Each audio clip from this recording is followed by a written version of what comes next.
Libo-libo ang dumalo sa pagdiriwang ng ika-36 na taong anibersaryo ng Jesus is Lord sa Calgary, Alberta.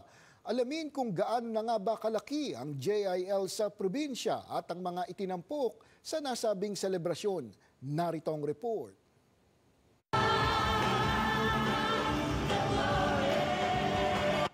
1989 nang simulang itayo ang Jesus is Lord Church sa Calgary, isang Christian church na base sa Pilipinas at may milyong-milyong miyembro mula sa 60 mga bansa. From one church that started in 1989 for 20 people, now in the North Calgary there are 1,000 people attending, and in South Calgary there are more than 400 people attending our church.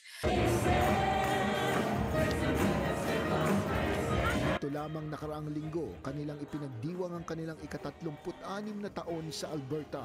Halos 2,000 katao ang dumalo sa BMO Center, Calgary. Do you really want to experience it?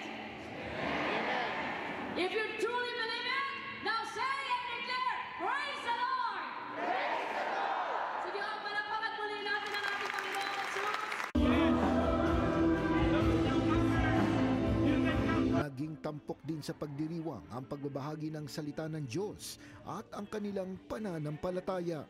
After the anniversary, we are receiving testimony of answered prayer from people that that was prayed for and have given their prayer requests during last Sunday, and they were already testifying that their answered prayer, that their phenomenal breakthrough is already happening.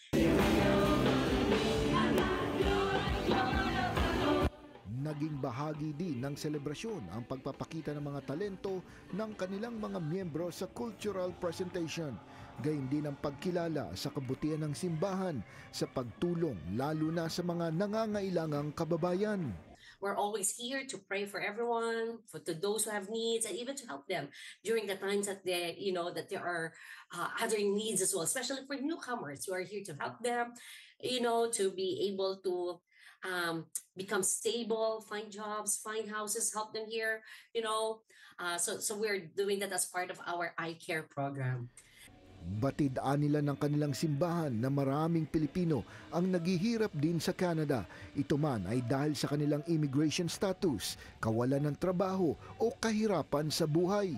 So it is really the importance of trusting in the Lord and having faith in the Lord Jesus. So that is, of course, that is the very first thing that we needed to do, is to trust in the Lord with all our heart, with all our soul, with all our might, that our God will never leave us nor forsake us. Maniwalaan nila na may mabuting plano ang Panginoon sa bawat isa. Kailangan lamang ng taimtim na dasal at pasensya, at darating din ang inaasam na biyaya sa tamang oras na kanyang itinakda.